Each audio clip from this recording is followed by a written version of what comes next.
Welcome back to the Team to Beat Miami Heat basketball channel.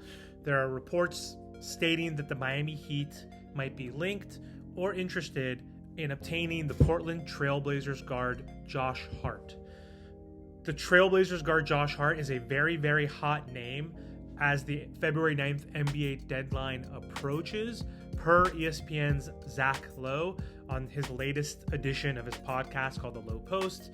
Lowe also speculated that Miami would probably express some interest if the Blazers are willing to trade the former Villanova star. Lowe went on to say that he thinks that he's a Heat guy and that he is a Heat kind of guy. So I'd be open to trading for someone like Josh Hart. He's not going to move the needle per se, but the Miami Heat's role players have not been playing great this season. Players like Max Strus and Gabe Vincent have been super inconsistent. Duncan Robinson, even Kyle Lowry has now become more of a role player at this age. So the 6'5 guard is turning 28 this year in March. He joined the Blazers last season in February after a deal with the New Orleans Pelicans that sent CJ McCollum to the Pelicans. And so he had a good year last year when Dame was out. Dame, missed a lot of games last year, and he averaged almost 20 points per game in 13 contests for that short-handed Portland Trailblazers team. So he has shown that if he's given the minutes and, he needs to be that focal point, that he could for a short duration. And so Hart this year started 45 games for the Blazers. So look, he's durable. That's really good. Heat have been injured all season. Pretty much almost every single player has missed multiple games this year. So that's good. And he's averaging round up to 10 points per game on 50% shooting, which is good for a guard, and 8.3 rebounds, 4.1 assists, and 1.1 steals. So that basically screams out PJ Tucker to me, essentially.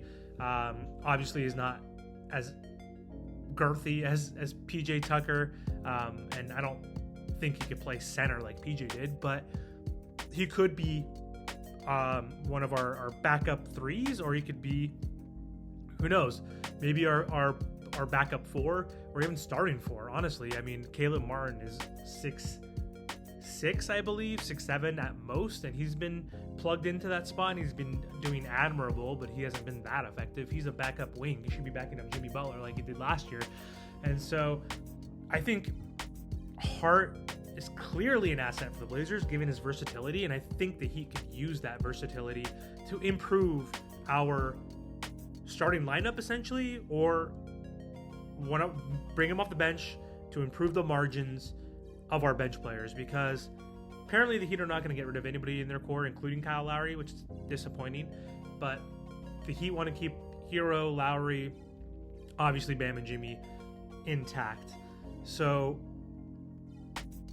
not sure exactly who the Heat would have to give up, but in any deal, the Heat do have to likely include a Duncan Robinson because of salary.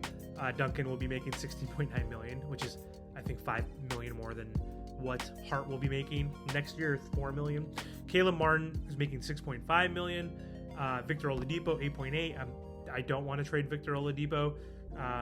He's still getting his sea legs, aka basketball legs, under him after missing the first 20 or so, maybe 30 games of the season. But he is an option. Dwayne Dedmon, $4.7 million. If they want a young piece, Nikola Jovic is making $2.4, and then Gabe and Max, super cheap deals, both going to be unrestricted free agents next year, are making $1.8 million respectively. So though one could assume that Hart wouldn't be the only player traded in the deal,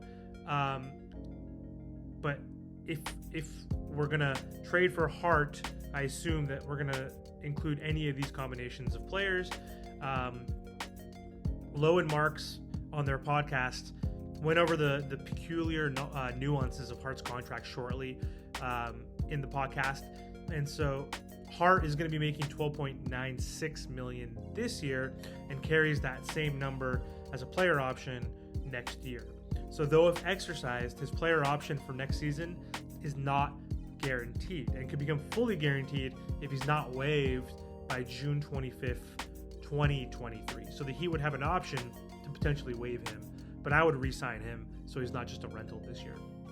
Miami has a stash of picks. They have the 2023 pick, 2027, and the 2029 first-round picks that it could trade outright with pick swaps they also have available for 2024 and 2028. Though there's uncertainty on how much Miami would be willing to dip into that pool of first-round picks for a player like him. If it's for the Heat, like huge mega deal for their next big guy, then I'm sure they'll be willing to give up picks. But I don't know if they would for someone like Hart. So the 6'5" winger again is averaging 10, 8, and 4 and a steal.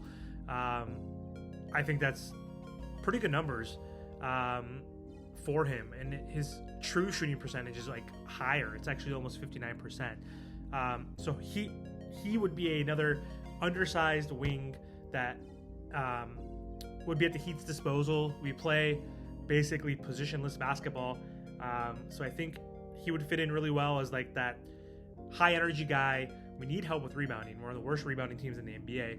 So he could be that guy that helps us with rebounding, providing even more effective defense. He would be like our junkyard dog. So I don't know about you guys. I would be open to this trade depending on who it's for, but any of the players I named besides Victor Oladipo, they can have. So what are your thoughts on this speculative interest that the Heat might have in Josh Hart? Please let me know. So don't forget to like, comment, and subscribe. Thanks so much. Talk to you guys soon.